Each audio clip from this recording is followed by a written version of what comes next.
આગામી શુક્રવાર 26મીએ સુરતમાં મહોરમ પર્વને લઈ તાજિયા જુલુસ નીકળનાર હોય, જેને લઈ પોલીસ દ્વારા શાંતિ સમિતિની બેઠક યોજાઈ હતી, જેમાં આગેવાનો અને ધર્મગુરુઓ પણ હાજર રહ્યા હતા.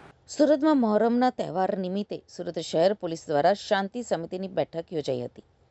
આવનાર 26મી જૂનના રોજ મહોરમનો તહેવાર શહેરમાં ઉજવનાર હોય, જેને લઈ સુરત પોલીસ કમિશનર અનુપમસિંહ ગેહલોત અને ઉચ્ચ પોલીસ અધિકારીઓની ઉપસ્થિતિ વચ્ચે યોજાયેલી બેઠકમાં તમામ ધર્મના અગ્રણીઓ અને પોલીસ અધિકારીઓ હાજર રહ્યા હતા, જેમાં પર્વને સુખ, શાંતિ અને ભાઈચારા સાથે ઉજવવા ઉપર ભાર મુકાયો હતો. તમામ પક્ષો વચ્ચે પરસ્પર સંકલન અને સહયોગ અંગે ચર્ચા પણ થઈ હતી, તો સ્થાનિક આગેવાનોએ પોલીસ તંત્રને પૂરતો સહકાર આપવાની ખાતરી આપી હતી.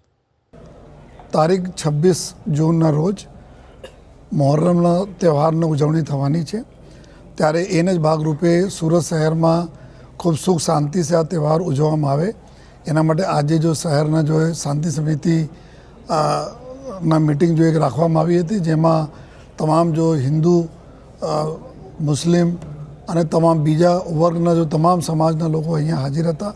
અમારા તમામ અધિકારીઓ હાજર રહીને એકબીજા સાથે સારા કોઓર્ડિનેટ કરીને જોઈએ કોઈ તકલીફ નહીં પડે અને ખૂબ સૌહાર્દપૂર્ણ વાતાવરણમાં આ તહેવાર પૂર્ણ થાય જોઈએ, એની સમગ્ર જો ચર્ચાઓ કરવામાં આવી જોઈએ.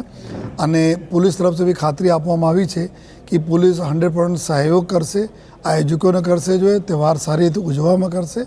અને આયોજકો તરફથી, આગેવાનો તરફથી બી ખૂબ આપણને ખાતરી મળી છે કે કોઈ પણ કચાશ આ લોકો બી નહીં રાખશે પોલીસને મદદ કરવામાં, જેથી કે આપણા શહેરમાં જો સુરત શહેર સૌથી ઝડપથી વિકસતું શહેર છે, એના મુખ્ય કારણ છે કે અહીંયાના ખૂબ સરસ કાયદા અને વ્યવસ્થા.